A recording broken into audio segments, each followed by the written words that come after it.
Hello and welcome to the Magic of Podcast with me, Paul Rothman. And today I'm delighted. I'm back somewhere else podcasting. And I am podcasting with one of my favorite people. The wonderful magician, performer, eclectic performer of magic, because she's so much more than just a magician. It's the wonderful Billy Kidd. Hi, Billy. You can speak. Yay! I was waiting for applause. Is that it? Is that all I get, Rothman? They're all all applauding. The whole audience of three. It was in my head. The applause was in my head. How sad is that? Oh my God. So here we are. We first met. It took a long time, actually. I'd heard of you, and I tell you who told me about you originally and said, I bet you'll get on with Billy. You should definitely meet Billy because you'll definitely get on with her. And that was Catherine, Catherine Mills. Oh, Catherine. Catherine's lovely. Yeah, she said, you got to meet Billy. You were on the same wavelength. You'll get on. Well, cheers to Catherine. And so we finally met, not in London or England. We met in LA, I think. To be honest, I don't remember when I met you. No, I remember seeing you in LA. I know it was LA. It was LA. It would have been connected with the Magic Castle and with our good mate Steve Valentine. Was that when we met? I don't know, but it was certainly early on. It was. Who's Steve Valentine? I don't know. He's some. I'm joking. He does. I don't know. Yeah, it was LA when we met.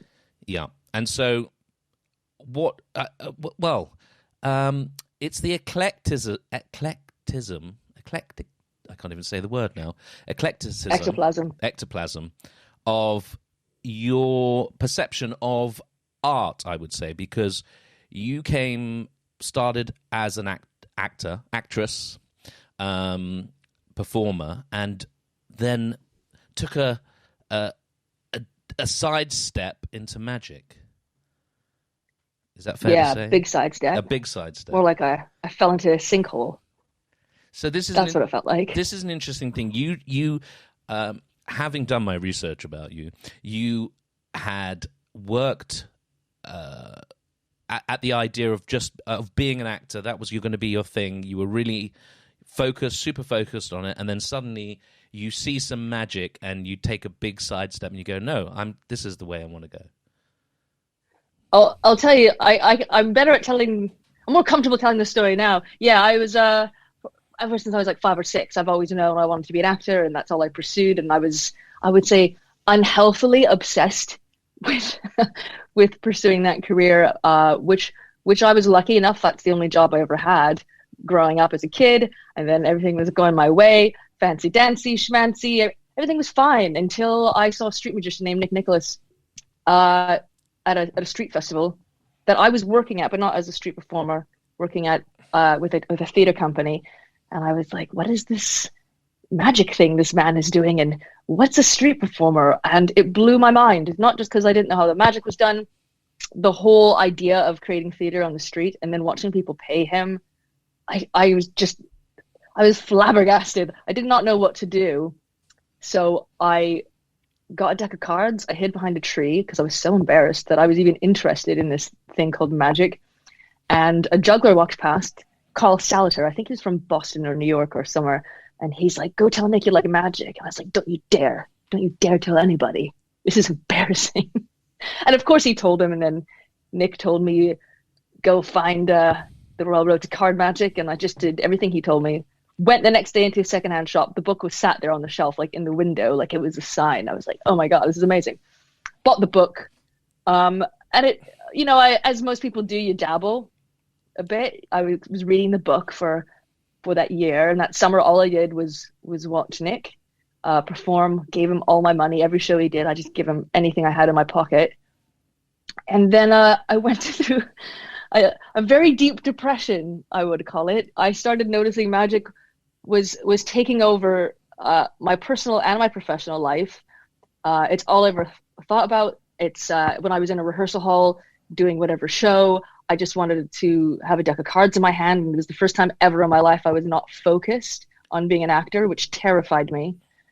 And the defining moment, I would say, was I was in the living room and I turned off all the lights and I locked the doors and I drew the drapes, and all I had was the television on. I think there was some kind of sporting event. It might have been the Olympics. And I just sat on the sofa and I cried. And I cried for hours, saying to myself, oh my God, I have to be a magician. This is terrible. And I just knew in that moment, it was the saddest day of my life, was knowing I had to become a magician. And that was it. Do you think you reinvent yourself as a person as time goes on? And so, there are those things, certainly as a performer, when you're 10 years old, you say, oh, I'm going to be an actor. That's the thing I'm going to be. And you get to 20 and you're going down this path and you're almost stuck in that thing you said when you were 10 years old because you'd committed to it, but actually, you've developed, you've matured, and you kind of want to go a different way. There's a lot of people who certainly almost are stuck in the thing that they said they were going to do rather than the thing that they developed into. And I think perhaps you took that bold step, allowing yourself to develop and mutate, if that's... I think that happens to some people depending on what it is, but I think, I don't know, I can only speak for myself. As an actor, it always felt more like a vocation. It was like hardly a choice. Just like, I know I have to. I know this is me. And what can I do to make myself the best I can be at that job, which is not a normal type of job. It entails so much. But, I mean, the only thing I can say in that regard, changing the older you get. I remember finding a journal of mine when I was like 5 or 6. And I remember writing, going, I want to be an actor, but not one of those pretend actors, one of those famous ones, like Marty McFly in Back to the Future. Like, it has to be in film and television. I remember that's how I thought when I was under 10. And then when I was doing film and television, I had a new lesson. I was like, oh, this is a different medium. These are different muscles I'm using as an actor. I think I prefer live. I mean, I'll do whatever, because as an actor, you want to grow and challenge yourself. But from my 6-year-old brain now, I'm like, oh, I see the difference. I see the challenges. I think I prefer that, but I still like that. But I don't think I ever felt stuck going, I have to be this because I said that. I just always knew, like, nothing could have changed my mind. But we had this discussion. We had this discussion walking, on one of our many hikes, and we were talking about acting, and you were very adamant that you weren't that interested in, if a show came up, you wouldn't go that way. You want to now, which I find interesting. I mean, because you're talented in across the board as a performer. I mean, that's what's one of the things that I really like about you as a magician, as a performer, is that you're a performer. You're not defined by the concept of just being a magician. So, it's like the magic has to be good, and that's the given, but then there's everything else. I haven't really asked you a question. So, I've just kind of thrown out a thought. I'm trying to interpret your brain.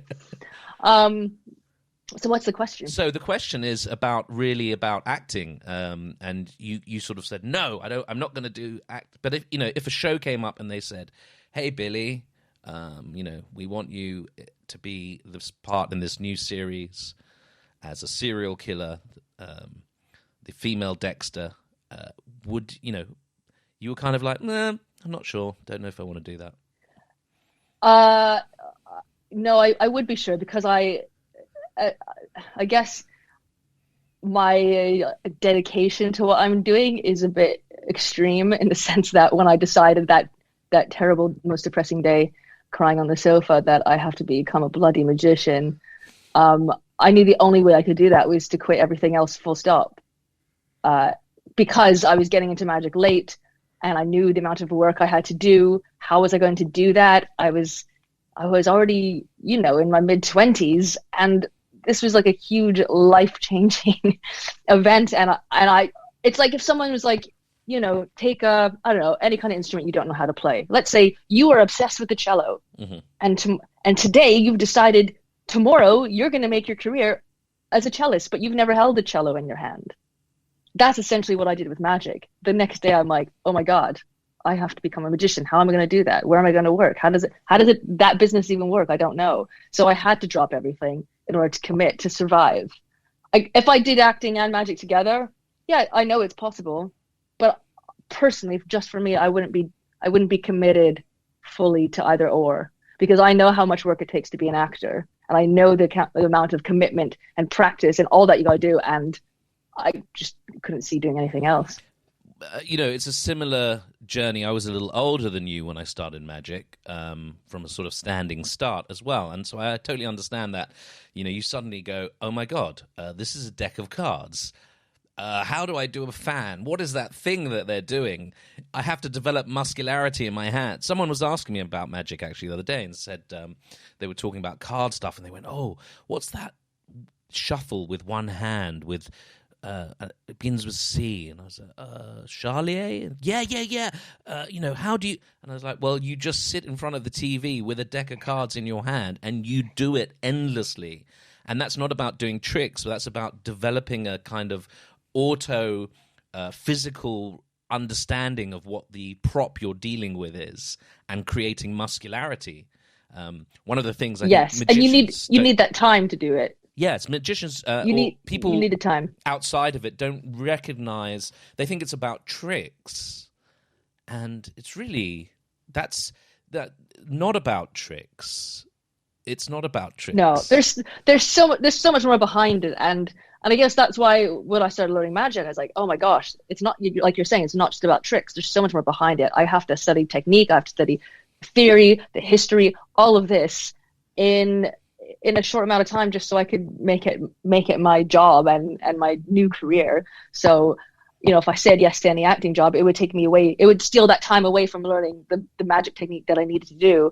And it did happen right when I decided to become a magician. I actually got a call to, I think it was James Cameron's Avatar, and they were looking for a non-famous, unknown female actor who could move well, blah blah blah, and I fit all the criteria, and it was this close. I was like, oh God, this could be a big opportunity when I got that call, but I turned it down because I knew if I did that, I would never become a magician. I'd still be doing what I know and what I love.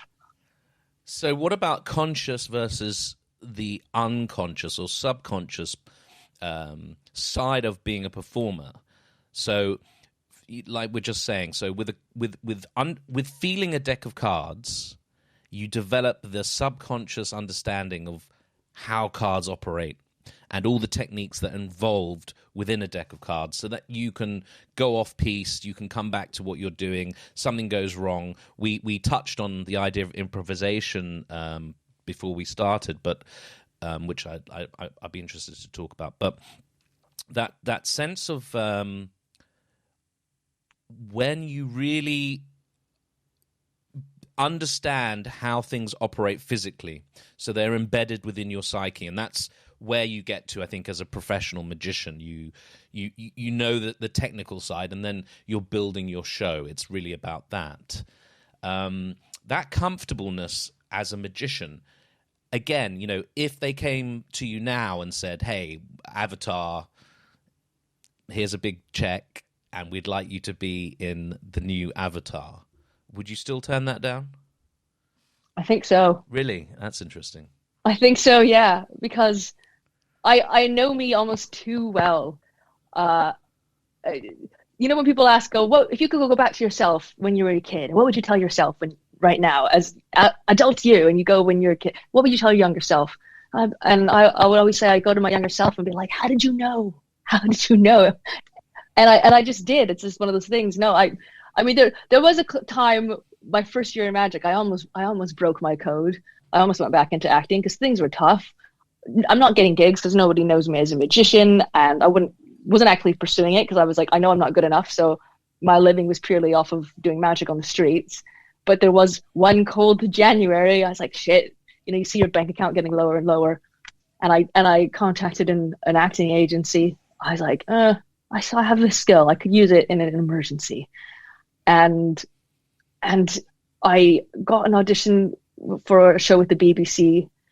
And I didn't have headshots. I had nothing because I tore everything up when I became a magician. I'm like not doing it, but it was a desperate time. And I remember maybe it was on photo booth on the computer. I remember just doing to a camera going, "Hi," and I made up a lie going, "I don't have my headshots or anything, but I'm going to audition for this part." Anyhow, they called me back, and I was narrowed down between me and one other person.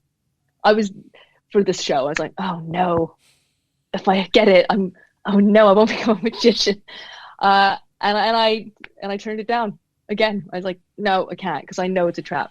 Because it is a trap door for me going back to acting. It is. I'm walking on very thin ice because I still love it just as much as I love magic. See, this is interesting because it's a hard one. I've seen you perform many times, and your show is very theatrical. It's always about constructive narrative. It's about a flow. It's about character. It's about interaction. It's about scripting and improvisation. The line between the two, and whether I think your show is very scripted. Like, you know exactly what you're going to do, and I suppose the improvisation is just being able to listen to your audience. So the acting side it's there. I mean, it's always happening. Whoops.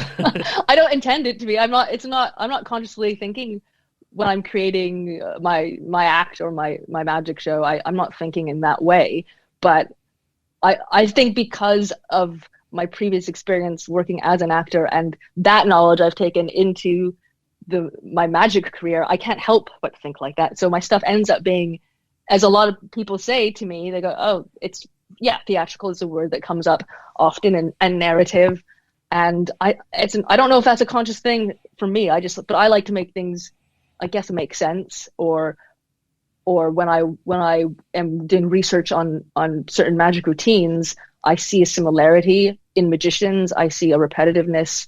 I see there's not a lot of creativity in magic sometimes because we have the pattern written down for us in a book, and a lot of people think you have to do it that way, or you have to present a trick in this way. And I look at magicians going, why are you doing it like that? There's so many more options and ways of either storytelling or presenting just a card trick in a different manner.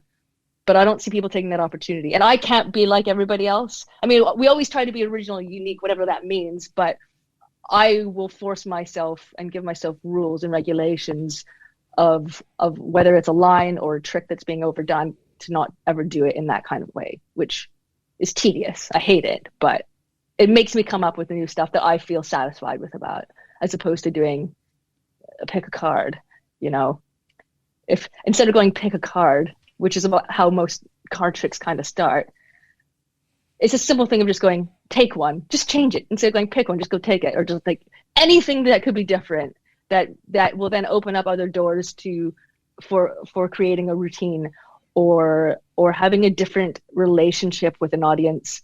That's kind of what I love to do, and I guess it makes my magic different than others, but I don't know, I don't find it so much an intention to go, I need to make this into a story or a narrative, or it has to be theatrical. I think it just happens naturally for me because of how I rehearse, or my process, basically. But there's a sense of performance art in what you do. I mean, that recently I think you were in Canada, and I saw you doing this little kind of percussive dance thing, which was Oh, my tap dance. Yeah, with the tap dance, but there was other thing. There was another guy involved, and it was kind of interesting. You were kind of developing this. You kept on putting bits up on Instagram, and you were developing this idea. And it's performance art. I mean, it's not stuck within, as much as you say, well, if I stop being a magician, then I'm going to be this actor, and it's going to be this thing, and it's going to take me away from it. From my perspective, you are all those things. You were singing the other day. I heard you singing Bally High. And I was like, Oh, I was making a spell. you were making using that song as a spell, seeing what could happen if you sing Bally High. But there you go. You went into a bit of witchcraft, which was definitely away from the straight magic. But you got a lovely voice, and you could also be singing. Again, I suppose you could use that within your show, and possibly have. And so that brings me on to you have your own theatre in Bath. Yeah. Well, I have a space. I call it theatre. It's loose. It's a space. I put up some curtains and made a stage. That's all a theatre is. That's all it is. We just That's all need you an need. audience. Yeah. How many people does it hold?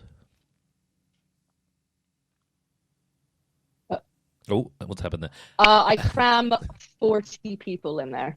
40 people. Cram them. They're like shoulder to shoulder.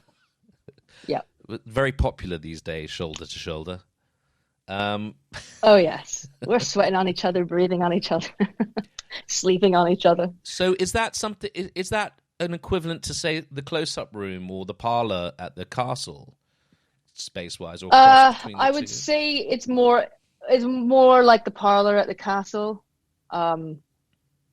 Yeah, you could do close-up there, but you're people are sat in the stages a bit above them, so they wouldn't see anything on the table unless you were sat down. So it's more like a parlor venue that we do every week, every Friday or Saturday. So what did you lovely tourists? Do you own that, or you rent it, or how did that come to be? None of the above. I've been very fortunate. So years ago, I was doing a similar type of theater in the basement of another shop, and we had to close that down for various reasons.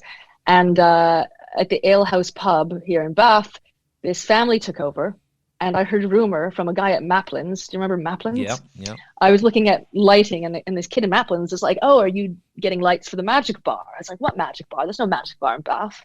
He's like, "Yeah, there's one that's being made." I had no idea what he was going on about, because I know the Ale House. And I used to frequent there. And so I went in, met this guy behind the bar. I was like, hey. And I didn't tell him I was a magician. And I saw he had cards. I was like, oh, can you show me a trick? Pretending I'm a normal person. Just so I can see his chops. And he was very good. So basically, I told him the story of how I used to run this other theater in this basement in another shop. But the shop doesn't exist anymore. And I knew he was doing a magic bar in his cellar. And I also knew that there was a room upstairs of this pub that has never been used for anything. So I approached them going, look, why don't I run a parlor magic style theater upstairs? We'll do it once or twice a week. I'll do it for free for 6 months. Wow. And after 6 months, we'll see how it goes. We'll see where we all stand. And because it's different magic that happens in our theater compared to the close-up bar in the cellar, the people could stay all night and watch different types of magic, spending money on drinks, which is good for the pub, obviously. And they agreed to it, this family that took over. And 6 months later, it was going very well. So we just had a little discussion going, okay, how do we want to do this? I give the pub 15% of our ticket sales. The rest of that goes to the performer, and the pub keeps money for the drinks. And it's a win-win situation, because after our show, I try to keep them in the building. I go, look, if you want to see even more magic, go down to the cellar. There's a close-up magician downstairs working. You can stay there till 1 a.m. It's free to go down there, whereas our event is a ticketed thing. And we keep them in the building. And we've been doing it for, well, if you want to count this year, 2020, 6 years. I'm going on 7 right. with a big year gap. Yeah. But yeah, it's been going very well, and it's my little play space where I get to try out everything I want to do in my normal show. If I want a gig, it's where I get to practice and get paid for it. And that's a major aspect of being a performer, and I think it's a really useful thing to talk about and to highlight. I was watching. There's a series on Sky on the documentaries about the Comedy Store in LA, which is the very famous comedy club in LA. And, you had Richard Pryor there, Eddie Murphy. I mean, it just went through the whole gamut of everybody who worked there. And back in the day, they weren't paid to perform there until there was a strike when the comedians went on strike and said, fuck this, we're not having this anymore. We should be paid. You're making money. But Mitzi Shore, who owned it, looked on it as, it was a exposure. It was that horrible word where especially magicians are fed all the time. Oh, you get exposure. You don't need to be paid. When they eventually got paid, but they have open mic nights. And what was really, really interesting and inspiring about it was these top comedians who would come in and work their acts. And they even talked about someone like Richard Pryor. I think it was about him, where he'd come in with new material. He had to work on a 45-minute show. And so he'd play one of the rooms and he'd try out bits, and then he'd compute which bits got the laugh, and he'd take those laugh bits into the next night and expand on those laugh bits. And this would continue until after about 3 or 4 weeks, he had his 45 minutes. Now, that is wonderful advice for magicians, but very difficult to have the opportunity to do. And there's one thing that's absolute, no matter how good or bad you are as a performer, if you do that, your show will get better. It's impossible for it not to if you have that ethos. And so the fortune that you have with your club, but also, talking about the Magic Castle in Los Angeles and having the opportunity to perform there. Certainly for me, playing the small room there and just working and working and working, it's inevitable that you're going to get better. And also it ties into this thing that you're talking about developing, be it the narrative or the performance art of your work, or finding what works and doesn't work. You have that opportunity to do it. And I mean, wow, that's insane and amazing. Yeah, I know how fortunate I am. I'm super grateful to the Ale House here in Bath and for them allowing me to do this. I am lucky because, one of the owners is a magician, so I have that kind of magic support, because the Magic Bar in the Cellar is his baby. But you do need a place. And if I didn't have that, before I had that, I was street performing, and that was my other venue where I would go out and there's no stakes. It doesn't matter if I'm really, really shit on the streets. I'm just going to develop and work on stuff.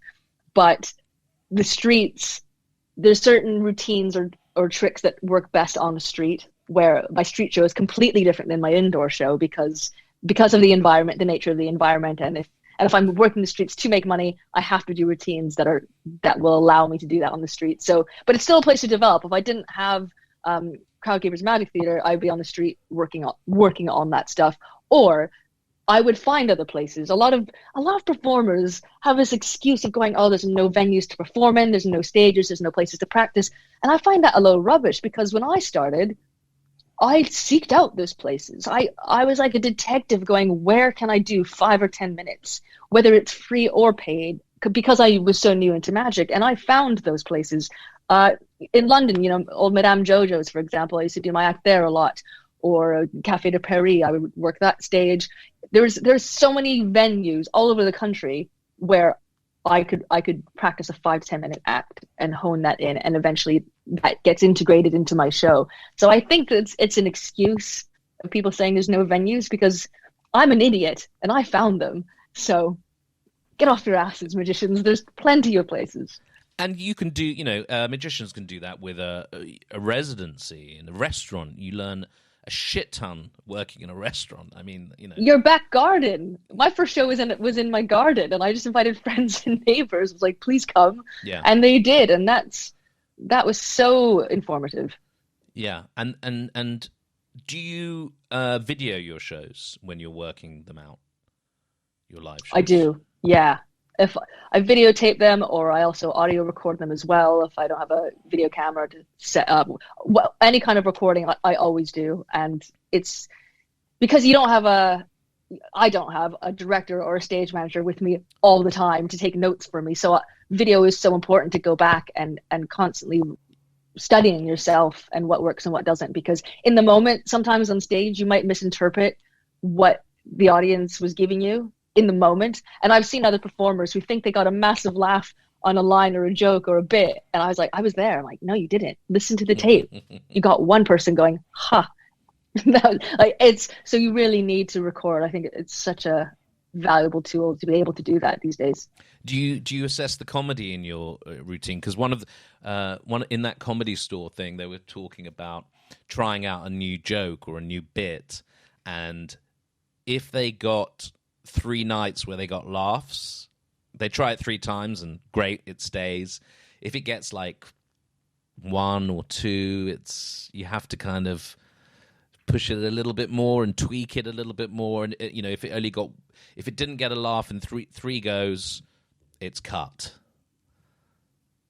Yeah, I it's funny. I don't know if I'd go out of my way to try and be funny or a comedy magician. I'm not like, oh, what's a funny bit I could put here? It just has to come naturally to me. Or if I think of a bit, I'm like, maybe that's funny. But it's not the intention. If it is funny, great, it stays in. Then I make a note of it. But I'm never going, I need to write a joke here. Yeah, your stuff, I mean, I wouldn't say it's comedy. I would say there's a sense of that kind of performance art. There's that kind of unusual narrative. One of the acts that I saw was with the monkey, for example. Your erstwhile Charlie monkey. Yeah. So for people who don't know, is that a regular monkey? Well, yes and yes, I guess. Do you swap out the monkey?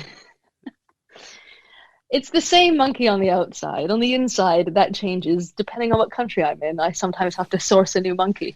You have to. Yeah. I have done monkey auditions, believe it or not. There you go. There's your send me the tape. There's your autobiography, Sourcing the Monkey. That's the title. It's difficult. Yeah. I'm strict. I'm like Stalin when it comes to the monkey. It's not just any old monkey.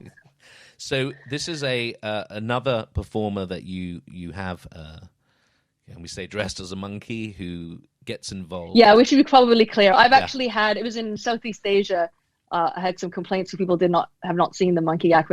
I would talk about the monkey and they knew I had a monkey, and I had like animal rights people once contact me. So it is a man dressed up as a monkey in the worst monkey costume you could possibly make. That is all deliberate. But yeah, so I have a monkey act. It's a mind reading act that I've done for years, and then for whatever reason, I was working for a circus kind of theater company, and I just love monkeys. I was like, what if I could do a show with a monkey? That was basically where it started. Like, I want to do an act with a monkey. And this very specific routine, I found a way of incorporating a monkey reading the minds of the audience. But because, without revealing secrets, logistically, the monkey is probably going to get something wrong in the act. So I was like, oh, how do we get out of this situation? Because like the monkey can't know everything. It's hard not to give away the secret, but it was a dilemma. And I did this act once years ago. I want to say like 2013 was the first time I did the act, and the response from the audience to the monkey was amazing. It was strange. I was like, there's something here. This works. And I was able to do it a year later I did it as a one-off. Then I did it for 2 shows, got another monkey, reworked the routine, had the monkey up on a trapeze and doing all these bits and bobs. It's like, man, the audience really feels for this monkey. They know it's not real. It's the worst monkey cost in the world. But the way they treat this monkey and the way they treat me, there's a bit of magic in itself. And I even remember going backstage to my monkey actor going, look, I know this is strange, but I actually think you're real. When we're on stage, you're real to me. You are a real fucking monkey. Mm-hmm. Just so you know, when we're off stage, please take off the mask because you're too real to me. This is my own personal battle with this monkey. And so I always knew there was something there. And then, what was it, 3 years ago? And this was just an act. It was a 10-minute act. It wasn't never in my normal show because I always needed a second person to be the monkey. So it was just an act, but I really wanted to be a part of my show at some point. So at the castle, I was like, it's a great opportunity. 21 shows in a week. I think I want to bring the monkey, but how do I make the monkey in a 20-minute show when it's a 10-minute act? And how do I make it make sense? So it kind of started there. And then last year, I was rewriting, basically I call it like my theater show as opposed to my stand-up show, because I had a residency in Pittsburgh for 6 weeks. So I was like, I want to challenge myself and really incorporate the monkey into my full show. How the hell do I do that? And I just actually rewrote an entirely new show, incorporating in a weird way to make sense to have a monkey in my show. It all makes sense. I'm pretty sure it makes sense.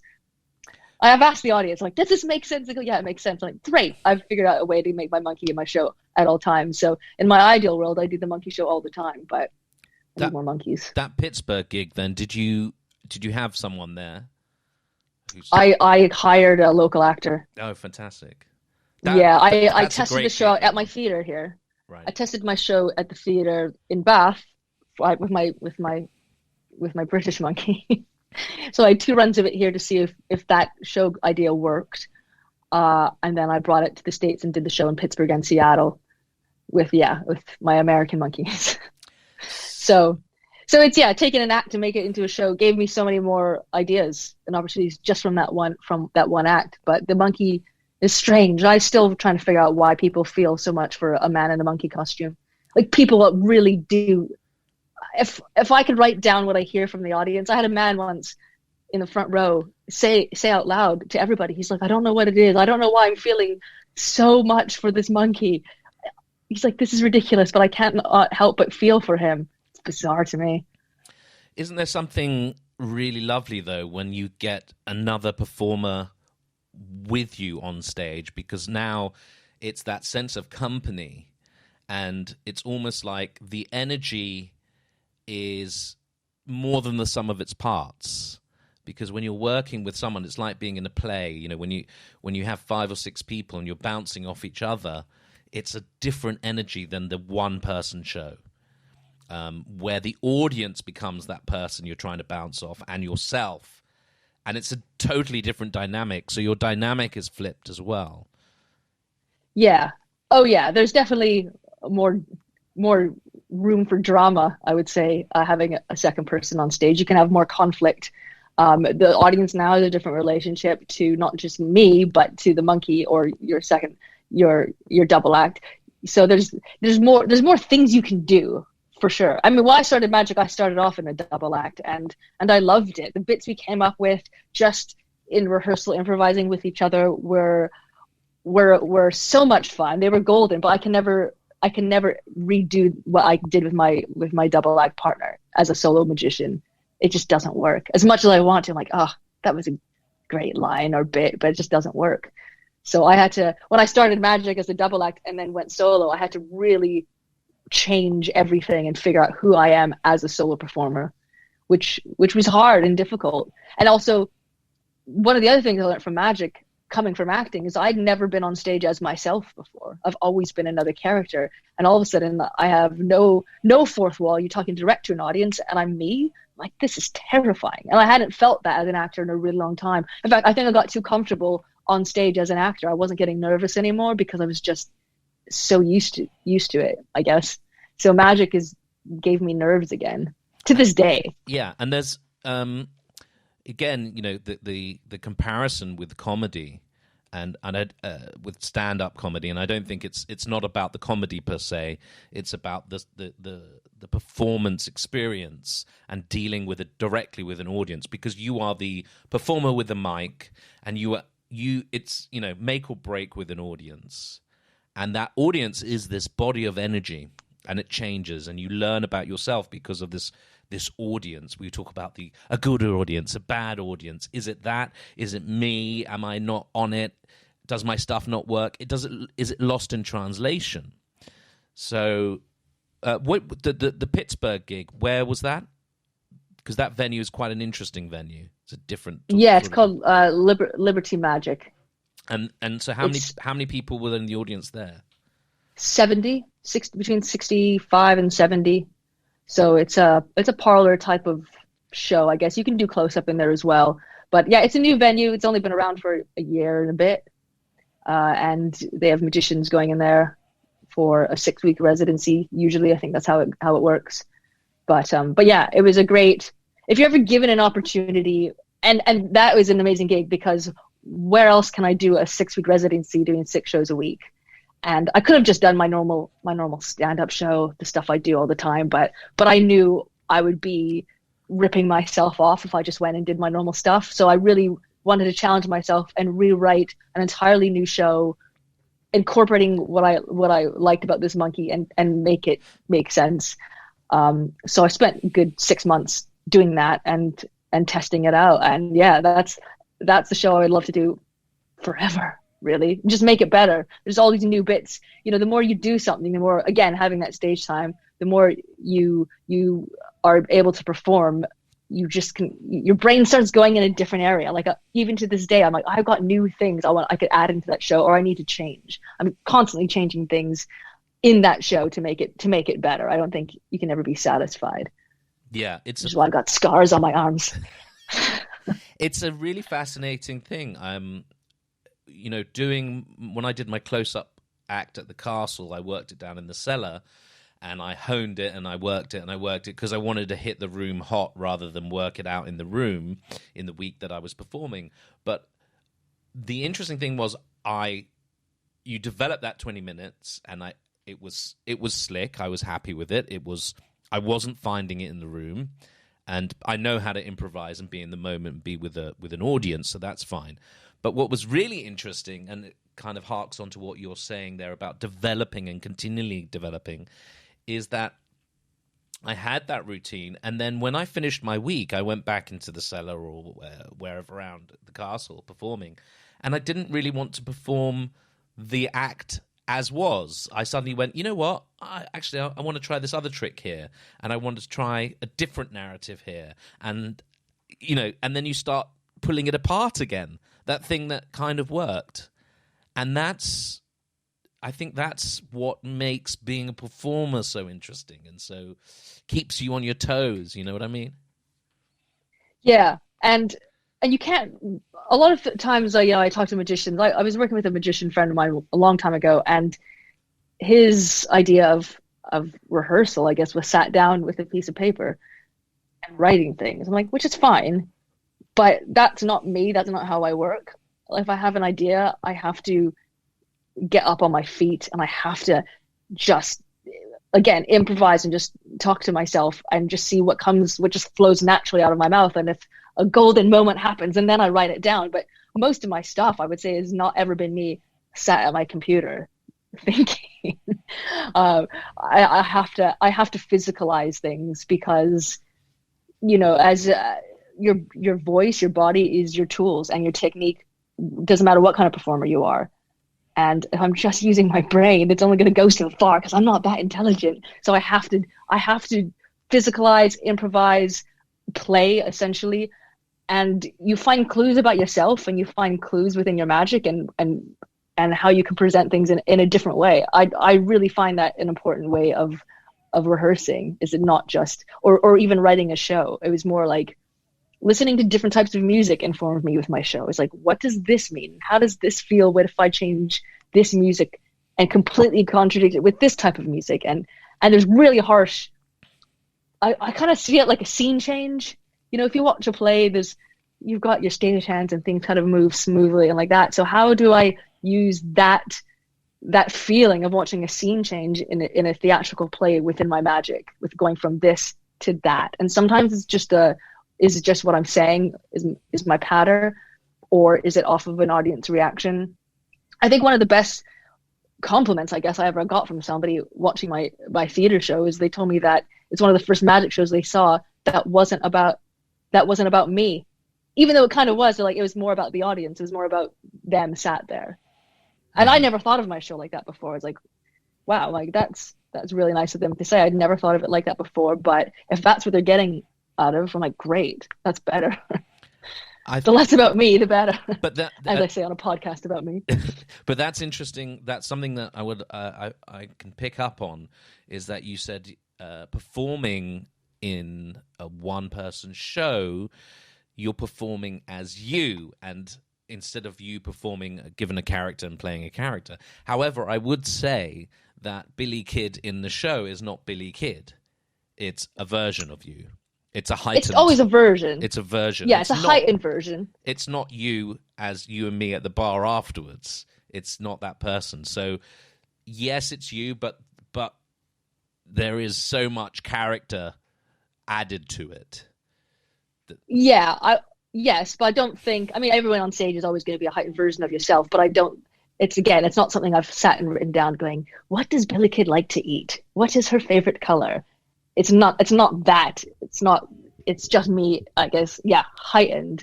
But I think also because of my name, people always assume it's a character that I've actually written and thought of, and now there's a monkey. Like, no, this is just all stuff that I like. Like, I like monkeys. I want to put a monkey in my show. Or I also think of an audience going, if I was in an audience, what would I want to see? Yeah. What is something I would love to happen to me as an audience member? And gosh, yes, I would love to be in an audience and a live monkey comes out of nowhere. I'm like, I would love to have that. Or in my theater show, I have a moment where the entire audience starts popping bubble wrap. And that is something that I would love to, that was my first thing. I was like, I would love to be in an audience and pop a bubble wrap with everybody in the room. How would that feel? And then I call my friends. I would do research on it. I call my friends and be like, would you like to be sat in an audience popping bubble wrap with everybody? And my friends were like, yes, that sounds amazing. I'm like, cool. Call another friend, be like, would you like to pop bubble wrap in an audience? Everyone said yes. I was like, great. This is a need that we all want for whatever reason that is. How can I put that in my show and make that a reality and make it make sense with a monkey? Mm-hmm. And I was able to do it. I was able to figure that secret out. So yeah, if you think of an audience and go, what do you want to see as an audience? Because your brain will come up with so many more things that are not magic, but just as magic. So different audiences, different experience. You travel a lot. You travel around the world. You're often performing in the USA, and not just LA or New York, all around America and Canada and Europe, for that matter. And so, you're constantly on the go. And it's sort of, we've talked about it before. It's sort of just kind of, it's a weird thing with you. It seems to just happen. It's not preconceived. It's like, can you come here and do this thing? And you're like, oh, okay. And you haven't kind of specifically gone out, I want to go and do that thing. It's sort of, it keeps finding you. Yeah, it does. And maybe it's luck. I had another performer friend, not a magician, who did ask me. He's like he's a professional man in the entertainment industry. He's like, how do you work in other countries? I was like, I don't know. But I think, obviously you need to have some kind of nowadays an online presence. And I don't have a big online presence. I'm not very good at social media, nor do I want to be or try to be. I kind of just do it for me, whatever it is that I post. But specifically, if I'm looking at whatever's online on YouTube of my act, and I'm very protective as to what is actually out there and what I put out there in my promotional videos. But whatever I do put out there seems to get the right attention from different places all over the world. The monkey, for example, again, which is one of the first acts I ever created, and in my beginning days of just putting something on YouTube, I was like, I got to put the monkey in. Those few seconds of seeing that monkey has gotten me work in other places. I don't bring the monkey, but I know it's made me different enough that I guess it just makes me different enough that people are willing to inquire and contact me. So whatever you do put out there in the real world online, or I would say most of it's word of mouth. People who've seen my show will book me in other places. But I am cautious of it. Like if I work in Germany, for a while, a lot of the Germans wouldn't book me because they thought, or they knew I was a talking act, but they didn't know I'm pretty good at languages and I'm very adaptable. And when I do my shows in different countries, I will learn the language as much as I can to do my show in German or Italian or Spanish. And as soon as they see and recognize that, all of a sudden my bookings in Germany, Italy, wherever go up because they go, oh yeah, it's fine. You can hire that show. So you do have to be adaptable, but and also just whoever you're working for, those connections and those relationships are so key as well because they all always know somebody else that knows somebody else that knows somebody else. And I think I learned that from the acting industry was always never close a door. I never told anyone of my acting colleagues that I was turning into a magician. Because I was embarrassed. It was sad and depressing. But I always have that door open. If I want to go back, I could. And funny enough, when they now know I mostly do magic, but gosh, the first year I had playwrights write magic shows for me, which was strange. Or all of a sudden I'm doing these films and now I'm a magician in it, but it was a weird crossover just because of my old colleagues. But yeah, they've given me opportunities. The circus company where I developed the monkey act, they knew me as an actor first, and they would challenge me, be like, if you want to come do magic, great, but can you incorporate the aerial equipment like the rope or silks or trapeze? And I'd go, all right, how do I do that? So yeah, it's giving myself the opportunities, but I'm not actively seeking work in Vietnam. It just comes somehow. So what about, obviously dealing with our American friends, it's a very different audience. It's a very different understanding. They don't speak English. No, not very well. They get confused. You have to slow it down. Or do you? Or, also, we are grown-ups. Our shows are not children's shows. They are for adults. How do we deal with well, there's a couple of questions I actually want to ask. How do we deal with offense, language? Do we get away with it because we're British, which I kind of think we do? We get a bit more leeway perhaps than the Americans using certain language than we would.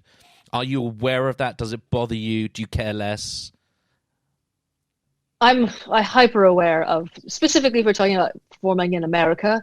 Yeah, they are a different audience for sure. There's some things you can get away with more there.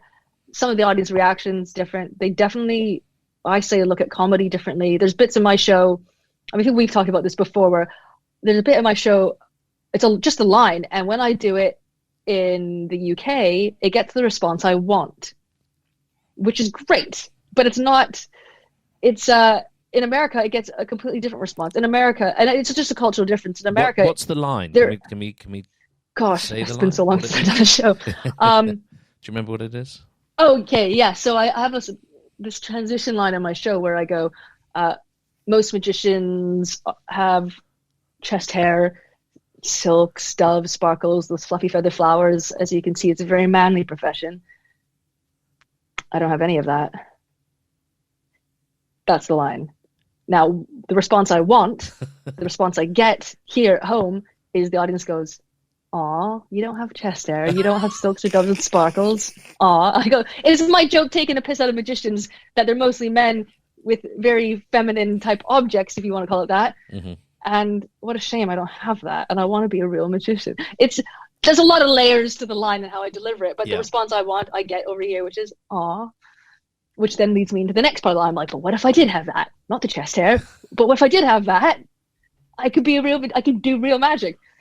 And when I do that line in America, I don't have chest. Most magicians have chest hair, silk, doves, sparkles, those fluffy feather flowers. As you can see, I don't have any of that. I pause for the reaction. In America, consistently, 100% of the time, they go, yeah, you go, girl. Like, no, that's not the response I want. But again, that's a huge cultural difference. Again, maybe they're not getting the subtlety of the line or the joke. They're thinking like, oh, you're a female magician. I don't know. It's, and I've battled myself for years. Every time I work in America, I'm like, I'm trying so hard to get that reaction to the reaction that I want, not the misconception that they might think I'm a feminist female magician, which I'm not. So yeah, that is a small example, but there's differences. Not good or bad, but there's differences. And so for me, it's a battle. Yeah, well, yeah, and it's also the battle of being true to yourself, because you have your own opinion about what you think you will say, and the politics of an issue, or and you want to put your point of view across. I think that's the fundamental, actually, when it comes to being a performer. It's not necessarily the comedy or the narrative. I think it's point of view. I think when the point of view is clear, you're 90% of the way there, because that allows for all that stuff. Like we go, yes, I know where they're coming from, even if it's... And then again, you have that subtlety in the UK where we can be ironic and sarcastic and all of those things of nuance and context, which definitely gets lost abroad, I find sometimes. Yeah, I find that just you saying that now, I think of certain lines or bits of my show and the audience reaction over here. And I think because here we have more banter with an audience, not heckling, but I don't know. There's a different fourth wall. It's like you can tell me something. It's not a heckle.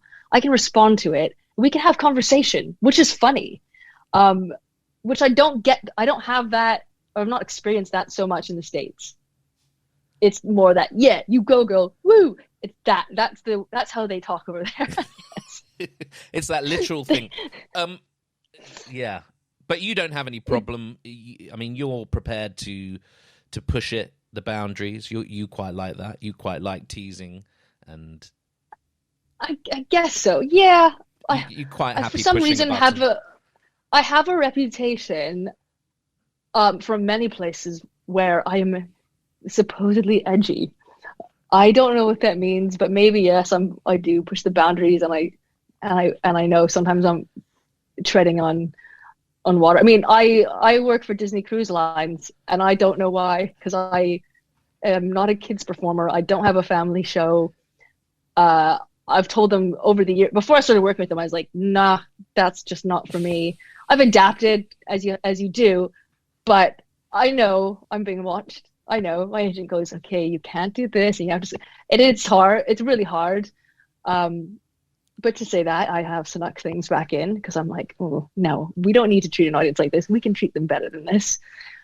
But yeah, I do have that reputation. I don't know. It's not like I would never recommend swearing in a show. I don't. I try not to, because I just don't see the point in it unless it's a very specifically written laugh. If you're going to curse in that way, but I don't. So I'm not like edgy in that way.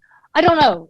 I've heard you swearing on your Instagram as you're about to go. I'll swear on my Instagram. That's not my show. From the wings, you're swearing. Yeah.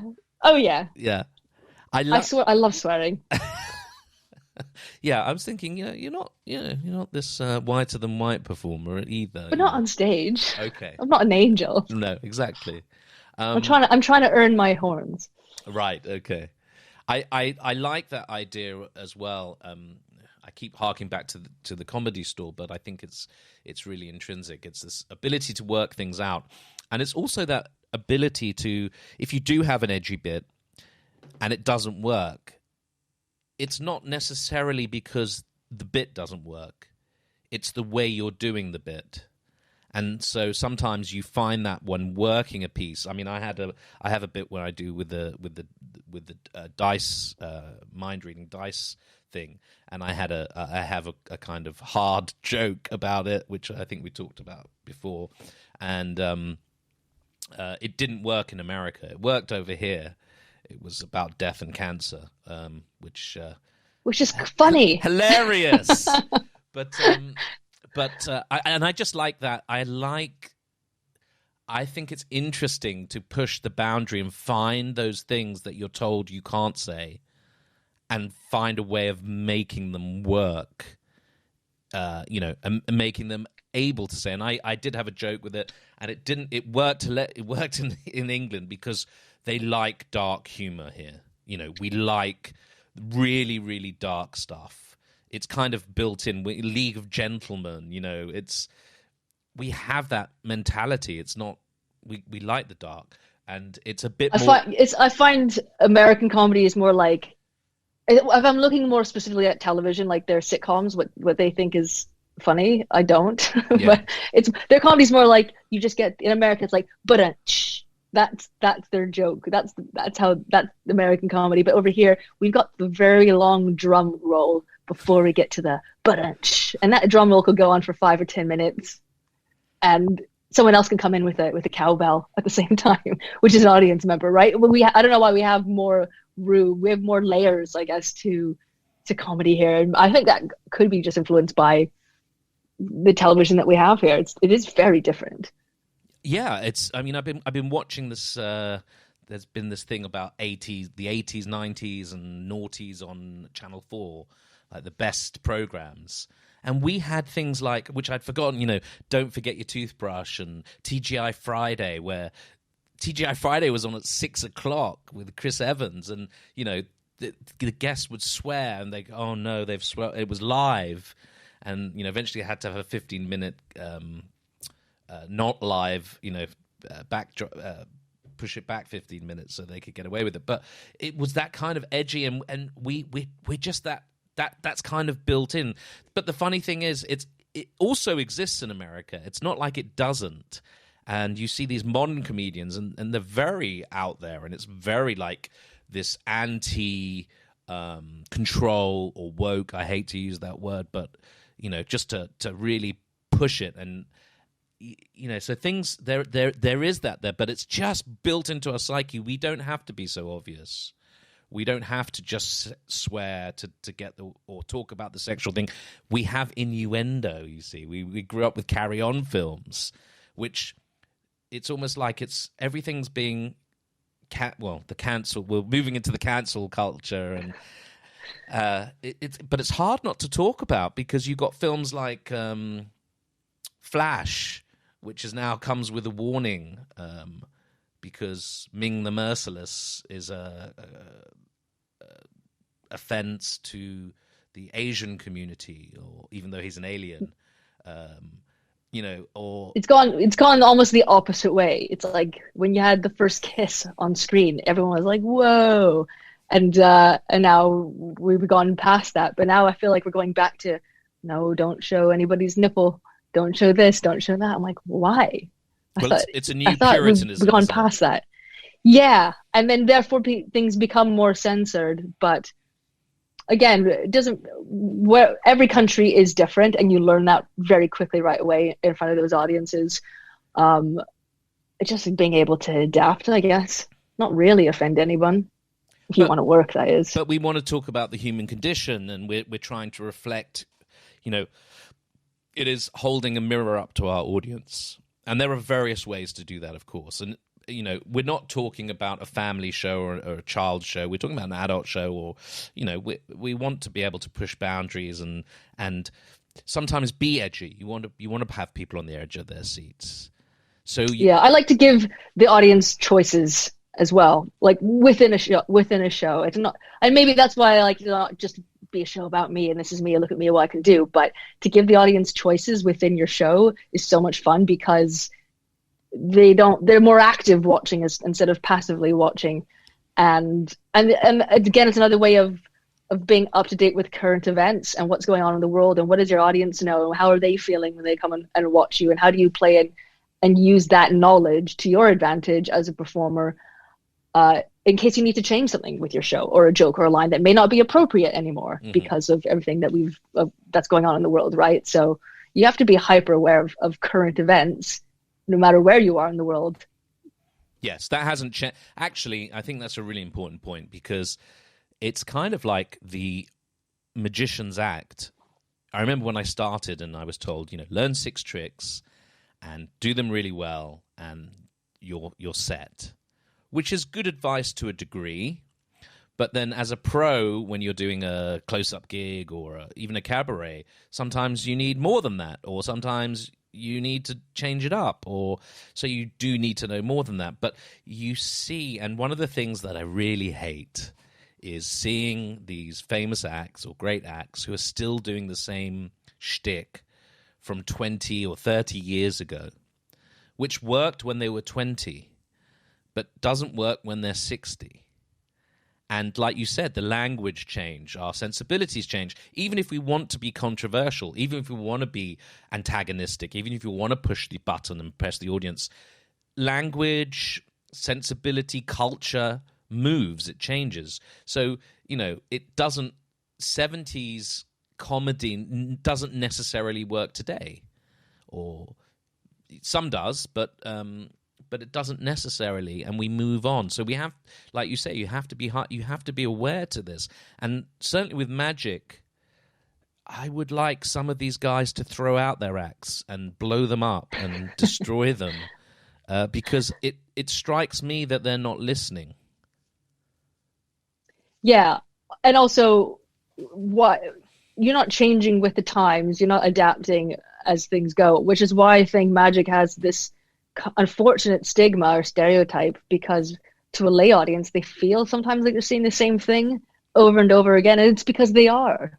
So why is that when we have more books written on magic than almost any other subject in the world, yet we're all still doing the same thing in the same type of way, saying the cheesy same lines, puns, whatever you want to do in your act that makes you think you're funny. I wish, and it also coming from a theater background, an acting background. I remember going to the first magic convention ever in my life. It was in Las Vegas years ago. I knew nothing about magic. Every trick would have fooled me. But I remember watching the competition acts and just thinking to myself, I was like, oh, I think I know what good and bad magic is from watching these acts. And it was educational. I felt like I was taking steps forward, learning about magic and the technique and routines and etc. But I felt like I was taking 10 steps back as a performer watching magicians, because I wasn't used to watching. I don't even know how to say it, like an inexperienced performer. I don't know. It's just, there's something very different between actors and magicians in the way they portray themselves on stage or in front of an audience. It's harsh, but I always used to say, I feel like a lot of times when I'm watching magicians, it's like watching really, really bad amateur actors that just have really good skills with their hands. There's a disconnect. What is good and bad magic? That's a good question. For me, I think I'm inspired by watching good magic that I guess is more than just the trick, that has meaning behind it, that has some kind of feel, that makes me feel more than just a puzzle. Mm-hmm. It's hard to say what that is because I don't experience it very much at all. Who have you experienced that seeing or watching? A few. One of them I would say is Vincent Gambini. Mm-hmm. Over here, who a lot of magicians have no idea who he is, and in a way, rightly so, because he's better than most of us, and he's in a different world. He's got a lot to say. Vincent Gambini. Tell us about. He's a theater practitioner. Again, he's got an acting background, a theater practitioner that is a highly skilled magician. And when I saw his show, the thing that hit me the most. And again, I learned so much about who he is as a performer, which we don't normally get as an audience watching a magician. We just go, oh, he can do some tricks, but we know nothing about that person compared to other art forms. And Vincent Gambini has this beautiful bit in his show where he goes, when you come out here as a magician, the audience we know what a magician is. We have that stereotypical image of what a magician is. He's like, you're expecting this. And all he did, it was so simple. He just put on a jacket and he went, hello, everybody. And the audience laughed at him, not with him, at him, because we knew his commentary on the fact that magicians are these people. They put on a jacket and they go, hello, everybody. And we laughed at that because we recognized how bad that is, how just by putting on a jacket and saying, hello, everybody, how it felt completely dishonest in a weird way. And we know magicians lying to us and all that, but just that essence of putting on a jacket the way every magician puts on a jacket, or why do they always wear them? It's that image the audience recognized. I was like, ooh, I like Vincent Gambini. He's on a different plane than most magicians. Yeah, if anyone's out there, I would highly recommend seeing any of his stuff. Going back to our good old friend, Mr. Valentine, Steve Valentine, his show was very different. I saw his one-man show at Black Rabbit Rose in LA years ago. You saw the full version? I saw the full version, and I thought I was seeing a magic show, and I was tricked. I was like, oh no, this isn't a magic show. So yeah, that had a big effect. What is it? What is it then, if it's not a magic show? Again, it's of course there was magic in it, there was tricks in it, but I think it goes back to, it's more than just magic. It's a piece of theater, really. There's meaning behind everything. It's not just about the tricks. There's so much more to it than that. Oh, this is the thing we've been go on, off you go. I'll cover for you. This is the package. Anything could happen now. Hello? Oh, door's open. Oh my goodness. This could be anybody. So Come on in. I was pre-warned that there would be the potential delivery of a package that could cause a problem mid-podcast. Wait, who are you? What? And I don't know. I don't.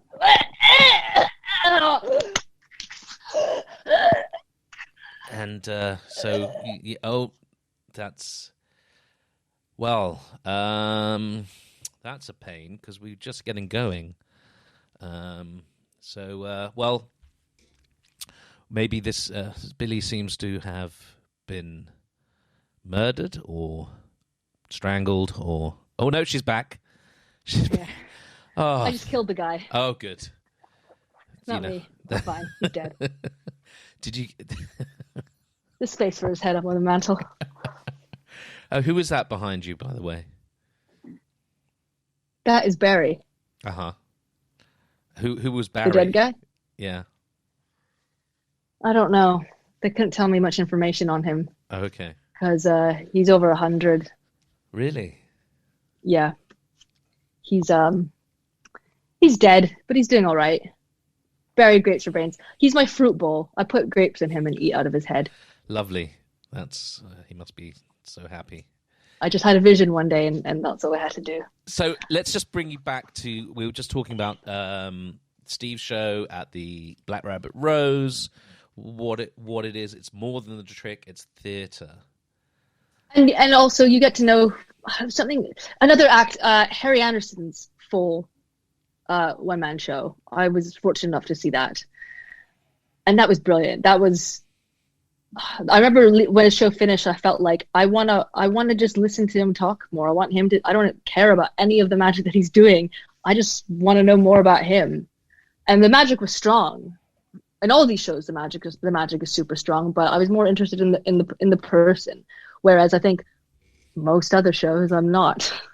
So you're doing that trick. I'll throw out that word, rapport. Rapport. It's so important.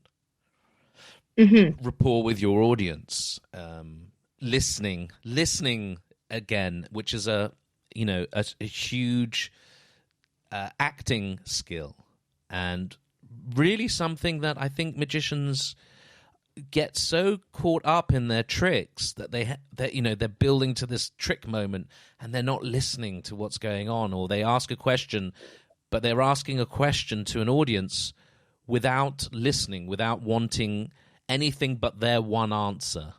And sometimes the wrong answer or the unexpected answer can propel that trick, that moment, into something divine. I mean, spectacular. You can get those amazing opportunities, and I've seen it where I've seen good magicians do an act, and I remember seeing one at the castle, and someone heckled the magician, and it was the best heckle ever, for the performer, because there were 100 responses you could have come back with, and he was just not up to it. And so he didn't really? He didn't respond, and I just sat there in the audience, and I just went, I fucking hate you. Such a golden moment and opportunity that wasn't taken.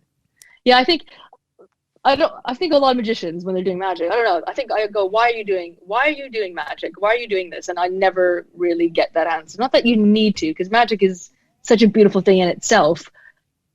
But I think that's the difference between watching, Harry Anderson's show or Steve's show or Vincent Gambini, is I just get more of an essence or a sense of who they are and why they're doing this and what this means to them.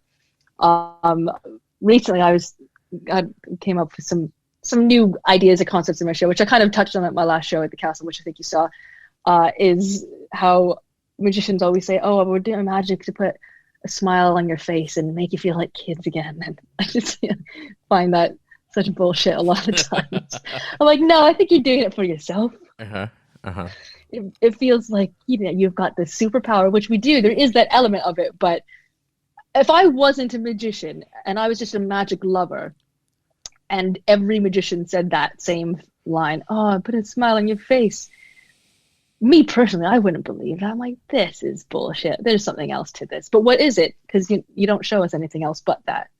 So yeah, it's strange. We magicians love to imitate and copy, and that's not a problem, but it only goes so far. It's kind of like somebody who is not a performer but can memorize text by rote really well. Someone who could just say what they can just take a book and read from it and memorize it. You can't call them an actor just because they can memorize a line. And you can't really call a magician just because they can do a trick. Or you can't call a magician a performer just because they know how to do a trick. And there's a lot more of those types of magicians than not. A lot of magicians probably shouldn't be performing or writing books about magic. and I hate to say it, when I first started, I met a lot of magicians who were so generous and kind and willing to give me tons of advice and giving me free tricks and props. It was great. And then I remember watching all these magicians do a show, and it was terrifying. It was horrible. Their performances were horrible, but their love and passion for it was great. So that's when I was like, oh, I can't learn from magicians. I have to go on my own. I have to study. I have to learn the technique. I have to practice on my own. And the performance side of it, I'm like, there's very few magicians I can watch and learn as a performer how to perform magic. That was sad. But again, at that point, I think I was so used to watching so many professional performers, not magicians, but in other fields, who are masters at their craft, and then watching magicians who are terrible performers. It was really hard because I was so amazed that magicians even existed at that point, that people could do magic. And so I would seek them out, and then I watched them perform going, oh no, this is bad. Why is this bad? Why is this bad? Yet the magic is good. The trick is amazing, but why is this performance just like watching paint dry? Well, and that's informative for me, learning how to put together a routine or a show together and try not to be like that. But also, you've got to be prepared to fail. You've got to be prepared to just hit that brick wall and just fall on your face. So there's a it's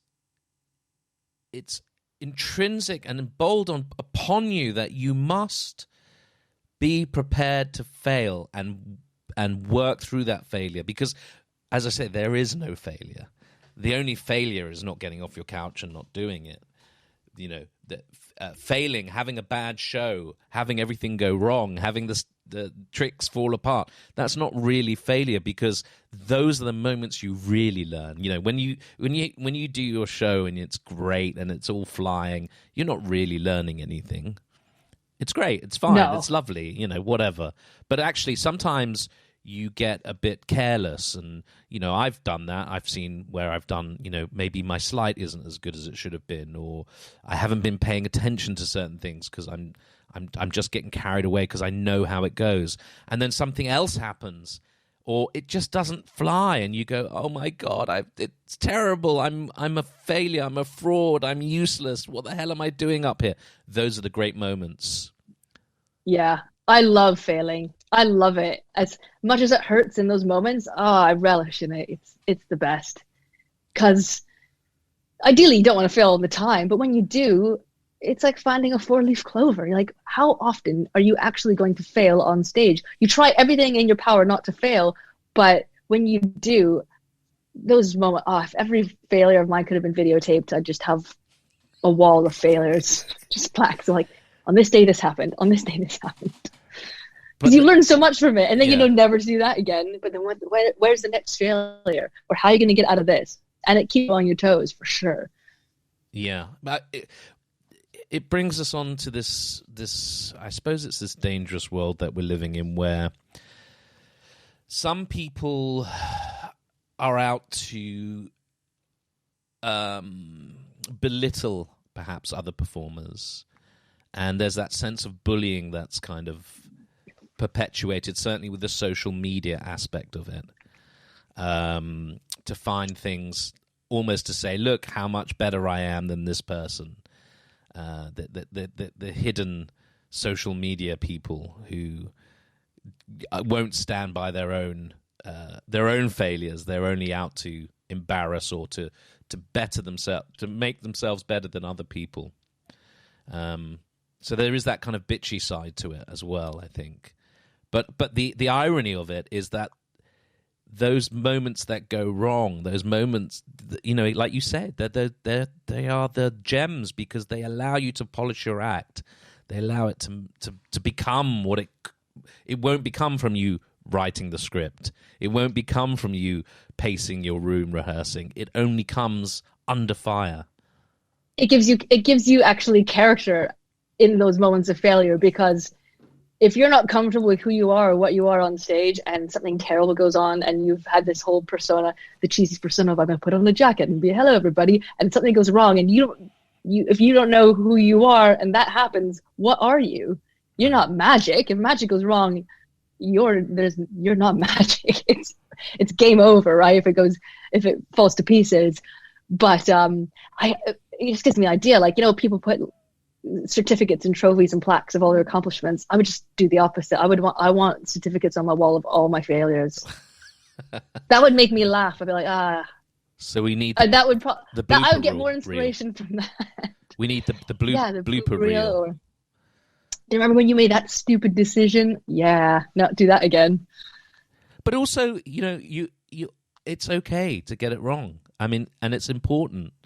And it's also important to develop. You know, you're not the magician you were 10 years ago. You're the magician you are 10 years down the line. And so you do develop. So sometimes, and we're all guilty of it, you know, we see someone and go, oh, they're terrible. What are they doing? But they're committed and they work hard at their art. And then 2 or 3 years down the line, you're still caught up in, they were terrible. I saw them. They were terrible. And hopefully, there's some who don't for sure, but hopefully they develop, and you know, through work and consistency and application, they become good. They develop into something else. Yeah, even if their process takes forever. I know a street performer who isn't very good, but is so passionate about what he does and works hard and works really hard, but he's just a bit slow. It took him about 5 years to finally listen to others going, maybe you need music in this bit. And it took him 5 years to add music. And then another 5 years to go, oh, maybe I should have a costume. But he's been doing it forever. He's putting in the time, and he is slowly getting better, just not as quick as one would imagine. What about the external director, the person looking at your act? Do you utilize that? Do you get a second eye on it, or a third eye, or a fourth eye? I don't know. I do, but not as much as I want to. If I could, I'd hire a director and go through my entire show. But what I normally do is, if I come up with a new piece, a new routine, I film it, or I try to do it live for non-magicians. I go back to my colleagues in the acting world and go, watch this. What do you think of this?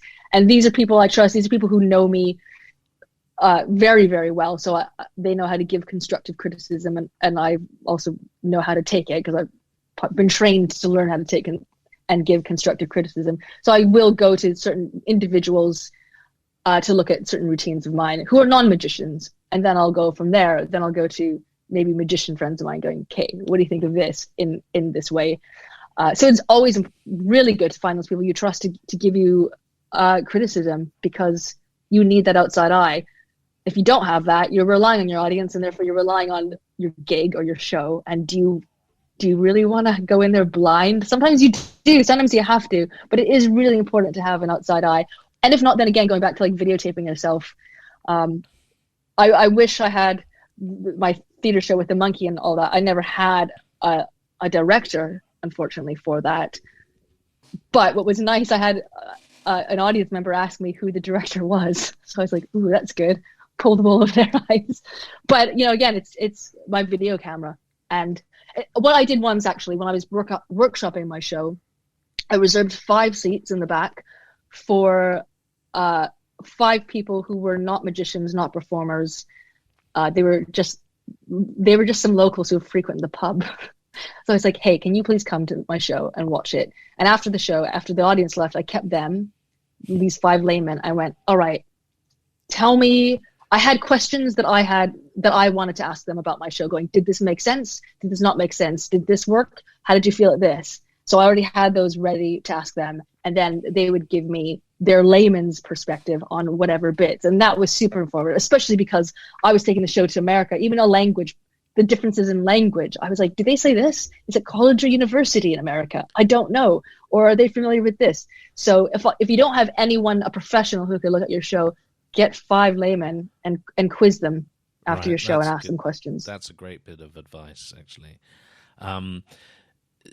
Looking back at in inspiration and influences, I was watching. I went down the YouTube rabbit hole, and I actually with an American friend, and I started looking up Paul Daniels stuff, and he's a great example because he went out of fashion. He totally went out of fashion. He was the magician of the 70s and the 80s and probably the 90s, but he had, his BBC TV show, and I just watched his chop cup routine again, and oh my god, it's fantastic, just fantastic, and it's come full circle, like the level of cheesiness that he kind of went through. I think when alternative comedy came on the scene, and it was like, oh, screw that. It's now come full circle, and now you can kind of watch someone like him and go, wow.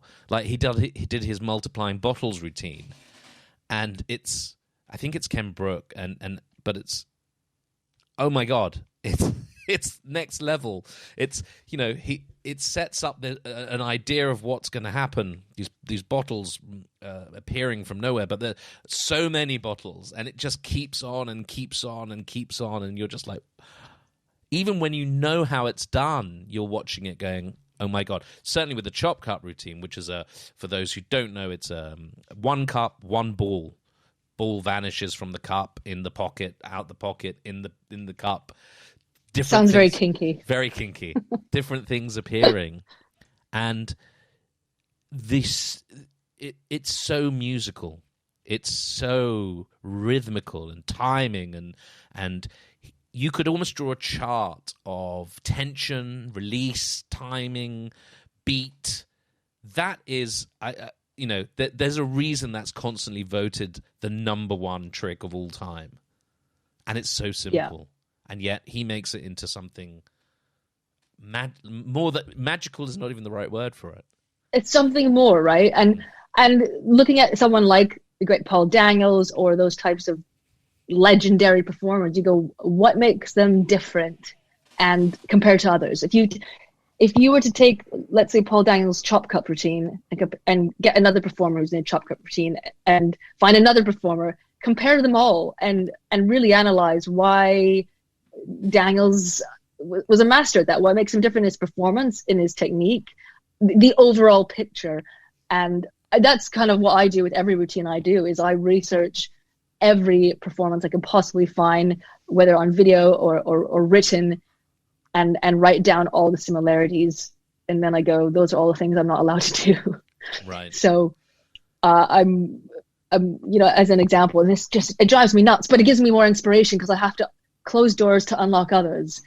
I'm working on a thumb tie routine right now, and one of the most common things every performer says in their thumb tie routine when someone's tying up their thumbs together is the stupid line of, oh, my thumb's going purple, or a bit too tight. Whatever that line is, that circulation of their thumb line is just so shit, because every person's doing it. It's not funny.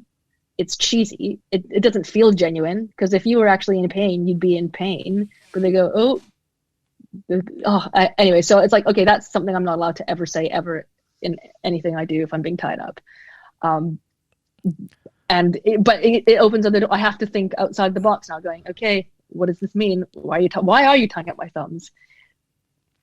Why are you tying up my wrists? That's harder than my little dinky thumbs. I quite like the idea. So why even do that? I quite like the idea of referencing the cheesiness of the stock line as you're doing it. So I quite like, I think you can get away sometimes with, what most magicians would say at this point, or there is the stock line at this point. You could do a multiple choice. You could do a multiple choice. You could have your thumbs tied and go, most magicians would say, audience, A, yes, a bit tighter, B, have you done this before? Or C, oh, my thumbs are turning purple, whatever those are. Ask the audience as the person's tying up your thumbs, going, which one do you think it is? Yeah. D, all of the above. Yes. But then and see what they say, and then you know. And then it's that kind of meta version of the trick. You know, it's that kind of awareness of you can kind of play, that there's room to play with the expectation. Who was it? Rob James I remember he did a routine where he literally had a timer, and I think he referenced every single stock response, you know, the clean one, and, you know... Yeah. All of that stuff. Why? I don't know why magicians say those lines anyhow. I don't care if they work. I know they work to a lay audience. Because that's why they do them. Because they don't think... But how do you feel satisfied by doing that personally as a performer or as an art? Is there any satisfaction doing a line that you didn't write that's going to get a laugh? If I do a stock line and I know it's going to get a laugh and the timing is right, etc., I feel dirty. I have to shower after twice. Yeah. And that's a lot for me. I know that feeling. And, I've done it. I've done those lines, and a line's popped out of my mouth, and I'm like, oh, I just said that line. I've even commented on it. I've even said a line and then said to the audience, oh my God, I feel so dirty. I've just used that horrible line, because I can't let myself get away with it. I'm guilty. No, but what if you do, though? What if you now challenge yourself and go, I'm not ever going to do that again? Oh, absolutely. No, but that's my ethos now. That's, I'm working on some routines now. And it's like, I know the stock routine. We talked about the multiplying bottles. I know the routine. I know I've seen people do the stock lines, and I think they do it well. But why are they doing it? Why do someone else's act? Doesn't make any sense. Yeah. Especially for me, because I don't want to be anyone else's act. For some people, it's fine. They want that act out of the bottle and whatever. Not very interesting. Doesn't interest me. And, I can be guilty of it, but my job is to find my way out of it. My job is to find something more interesting. Because I'm already original. I'm me. So the one thing that I'm already an original act. So why not fly on that?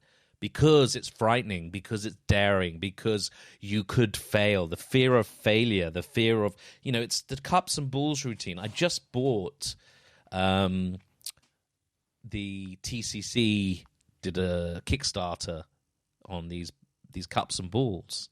I haven't done the cups and balls in ages, and they looked amazing. And I also bought a chop cup, but I'm like, actually, one of the things that pushed me away from the cups and balls was seeing Gazzo's act done by everybody. Everybody. Magic Corner. Everybody. Yeah. Verbatim, every single word. And it's like, the argument is it makes money, and their job on the street is to make money. I get it. That's fine. And I understand. And to a new audience, they've never seen it before, that's fine. But for me, it's not. It's just so dark. I'm just not interested. Why would I want to do that? It's not me. I've got to find something else. It's like paint by number magic. Yeah. Right? I cannot paint or draw for the life of me, but if I did paint by number, I could make something that looks professional. And I would never feel satisfied. I would never go and sell that painting knowing it was paint by number. Yeah. But I feel a lot of magicians are willing to go there, paint by number magic, and say that they're a great magician and make a snazzy promo. But it's not really the truth, is it? But most people are afraid to tell them. So, I'm not. Okay, you're not. If someone asked me straight up what I thought about a show, let's just say, I'd have to be honest. I'm just thinking, I've asked you about my act. You haven't said anything nasty to me, so I'll take that as a right. No, I'm writing it in an email. Oh my God. That brings us neatly on to social media exposure and way magic is going. There's something that's come up in the last week or so that's been brought to my attention about a well-known magician exposing an illusion. Do you know what I'm talking about? Yes, I do. And very disappointing, really. I'm very disappointed. It's an illusion.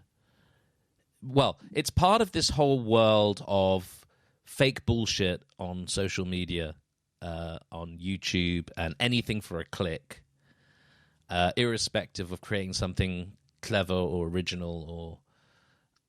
And this particular one is I'm not going to actually name the person because I don't really see. No, I know who you're talking about. And they're revealing a stage illusion for the sake of a prank that doesn't actually make the prank better. Like he could have done the stupid prank anyway. And basically, the girl gets into the illusion. You see how it works before she gets into it. He calls out the girlfriend to come and look at this flat box and build the sides. And then suddenly he reveals the other girl in the box.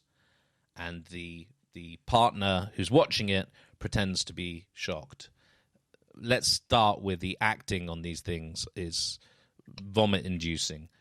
But there was no reason to have the prequel of the person being in the how they get in the box. I would agree with you. Yes, that exposure I am not a fan of. I was actually quite shocked and surprised that this person was doing that because he didn't need to. For one, I just don't think you need to expose magic or perform magic in that manner just for the sake of the clicks. You know, I totally understand about why a punter would watch that, but I think there's other ways you could have done that and not expose magic, because we don't want people to see that. Or it's almost like The Masked Magician in a way. The only other thing I would say on that is hopefully people just forget it, because it's gone after a couple minutes, vanished, right? But within the community, yeah, it's terrible. And that will have a bad effect. I mean, it's already having a bad effect and has a bad sense. This is someone who is part of the community, the magic community. The magic community is a thing. It's a very strange thing. We were at Magic Live last year in Vegas, and I can't wait for that shit to come back. You know, all my kind of antagonism towards conventions and my, I don't know, bullshit. You know, now you're like, oh God, I just want to be in the same room as everybody and just hang out, and gosh, what a privilege. I want to go back to exactly what we were before this. People are like, no, we're going to change, and I'm like, nah, I was really happy with my normal before. Yeah. So these people are part of that, and they've created something totally I don't understand why. I don't understand it. It just makes no sense. Expose magic? I mean, okay, we'll go to the argument of Penn and Teller exposing magic, but there's something different in that. The exposure kind of is not exposure. No, there's always a twist at the end, and they don't treat the audience as if they're stupid. They're treating us as if we're intelligent, but then still tricking us in a clever manner as well, which we also appreciate. Go, you got us again, right? Like Teller's floating red ball routine. Penn starts it off by saying something along the lines of, "This is a trick done with string," and then we see Teller float a ball. Now we as an audience know, well, yeah, he's exposed the string, but my gosh, I can't see it. How is that possible to do that with now they're using our intelligence against us. Yes. That's not our stupidity. Yes. which is so clever of them.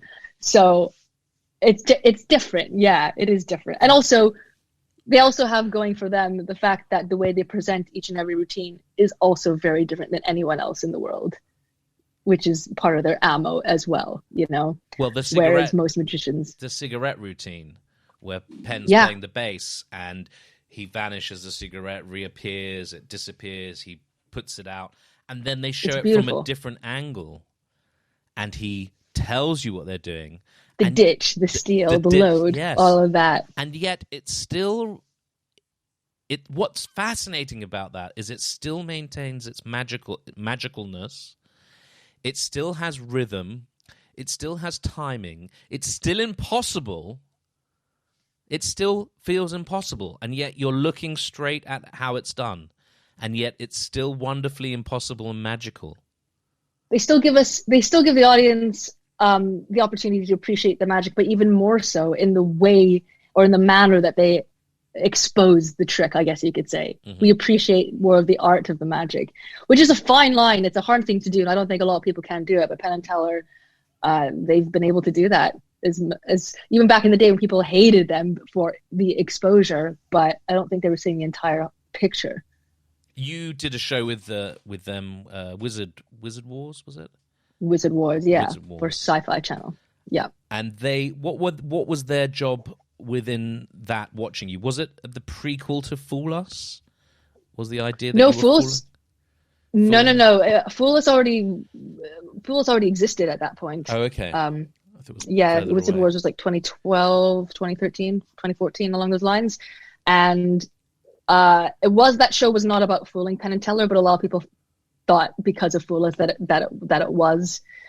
They were the judges. Basically, you had two different teams of magicians who were given similar props, and they had to go away and come up with a routine with the same props. So two teams of magicians, same props, and Penn and Teller would judge based on a number of factors which routine they liked the best, and they would choose one of them, and then the magicians would have to go back with a new set of props and basically do their new routine against the wizards, who had also the same props. So it was a great show, which I think showed the audience how creative magicians could be using random everyday objects and seeing two completely different routines constructed in a very short amount of time with the same object. So for me, it was an exposure of the art and the creativity of magicians, which an audience normally never gets to see. We just see the end final product. But to see the same... Yeah, I love doing that show. It's a shame that show is not still on, but Penn and Teller were the judges and said yay or nay as to whatever act they liked the most. And have you done Fool Us? No, I have a very long relationship with Fool Us. Everyone thinks I've done it because I was on Wizard Wars. And I fooled Penn and Teller many times on Wizard Wars. So I don't really have the desire to, I should try and fool them again on Fool Us. No, I was supposed to be on the pilot of Fool Us. They wanted an old act of mine that would not been ready by the time the pilot came out, and then I was supposed to be on the first season, the second season, the third season, the fourth season, etc. I just don't have time, unfortunately. I do now, but I've never had the time. It's never worked with my schedule to be on that show ever, to the point where it's a comedy to me. I go, let's just leave it at the fact that I'll be the one and only magician ever in the world that has never done it, but you all think I have. But it's not necessary. Always. It's not necessary. And Fool Us isn't really about fooling them anyway. We know that. No, it's not. And I'm also really aware of, like, I don't want to be overexposed too much on television in the sense of, we need another female magician. There's Billy again, and there's Billy again, and there's Billy again. So I like to step back. Yeah, and I think you're a person who isn't booked just because they're a female magician. I think you're booked because you've got a good act, or you're interesting, or it's different, or, it's like... I hope so. Yeah. So my name is Billy, so they don't really know until they get there. They're going, oh, are you we don't know if you're male or female. Do you still answer to your... The androgynous bit. Does anyone call you your real name anymore? Nobody really knows it. No. Is it a secret? Rothman. It's not a secret, but it somehow become a secret in other people's minds, I've realized. Right. It's never been a secret, but somebody I was working with, a driver was picking us up, and the driver had her name on a list, and this friend of mine who only knows me as Billy saw my real name and was like, what? Like, it's not a secret. Why have you made it a secret? Do your family still call you by your name? No. No, you're Billy. They call me Billy. Do you think of yourself as Billy? Is that... I do, yeah. There was one time, I went as my legal name for one of my dance classes just because, I don't know, I had this urge going, I'm going to be a normal person. I'm just going to go under my legal name, which I did. And it's a funny story. I would leave doing my gigs, and I'd be gone for months and come back in and out all the time out of the country. But nobody knew what I did. Nobody knew I was a magician. I never told anybody. I just wanted to be a person that took a dance class. And unbeknownst to me, I hired one of the dancers to be my British monkey. And she told me that everyone in class thought I was a very high-end escort traveling all over the world. Because I was very vague about what I did. I said I was kind of a performer. I'd leave for random amounts of times here and there. I come back with a tan. And why this conversation came up in my dance class that I was a private escort was because on our WhatsApp group, I guess WhatsApp just puts me as Billy without asking. Right. And everyone was like, "Who's Billy Kid?" And then they're like, "What does she do? Why does she have a different?" And apparently, I was a private escort to them, which is quite funny when I heard about this. I was like, "What?" So every time I got into class, you all thought I was having some hanky panky somewhere. Yeah, interesting. Yeah. So, with the current world we're living in, I think you haven't jumped on board the virtual world per se. You have been practicing magic and performance for getting back in front of an audience, I believe. Yes. Rather than the Zoom show. I've done some Zoom shows, but I'm not actively seeking them, or it's a desire whatsoever. No, I've decided during this year to take advantage of this downtime and work on the acts that I've not had time to work on because I don't have my props, I'm not at home, I need things built. And even having said that, my acts that I've been working on during this pandemic, I'm still not ready for a live audience because I'm still building things, and it's taking, obviously everything's a lot slower because of the current situation. But no, I was like, this isn't a time where I've written a short film during the pandemic, which I've been wanting to do for a year, which I guess I've put that down on paper, and that was a mission because I'm not a writer, but I got that out of the way. I'm slowly working on this act, which is taking its good ass time, but it's been on my mind for well over a year. So I'm really accomplishing a lot in that. And yeah, I filmed a TV show and a documentary during lockdown as well. So I've been as productive as I can be as if things were normal, but I wouldn't want to look back at this year and going, what have I accomplished? What did I actually do? So right now, if I was to look back at 2020, I was like, yeah, there's a lot of new acts that I've created. Even at the start of the year, before everything went into lockdown, I had a lot of new acts that came to fruition. So I want to be ready for when we are back, because nothing would disturb me more about myself is if, let's say tomorrow, everything's back to normal and I have no new material or I have no new acts. All I have is this Zoom show that is irrelevant to me in the real world, which is where I want to work, not at home. I didn't become a magician to become fat and sit in front of my computer doing cheap tricks. I'd go back to acting. If I'm going to do anything in front of the camera, I'll go be back and be an actor. Yeah, I think that's... I mean, there's the sense of necessity is the mother of invention, but also I understand why people do it, and people have got to earn a living, and you can earn a living. Fair play. Yeah. But I think, if you have the luxury, I suppose, of committing to being the creative person that you want to be. Well, I have universal credit. That's what I have to find. I'll say yes to your Zoom show, but it's only for the money. You can put that out there. Okay. It's the only reason. I'm getting no artistic satisfaction from it whatsoever. I feel like a loser. Actually, every Zoom show I've done, I've turned off the meeting and I've just said to myself, what a loser. I'm a complete loser. That's how I feel doing a Zoom show. Because no, I'm not doing it just for your smiles and make you feel like a kid again. Part of it is for me to feel like I'm advancing my show, or I'm progressing with magic, or I'm learning something. I want a challenge, and the only challenge I'm getting from Zoom is, fuck, my lighting and my camera. That's the only challenge. I completely understand. So the difference then, for camera and working in TV and producing a magic show for television. And so, I'm super appreciating all the technical people now, because when you have to do it yourself, it's a nightmare. But how do you feel about TV magic in terms of you doing TV magic and creating acts for TV or a TV magic show? What do you think of that? I love it because it's a different challenge. Mm-hmm. But a more creative one, if I'm comparing to Zoom. It's completely different. Doing magic for television is not the same for Zoom, for one.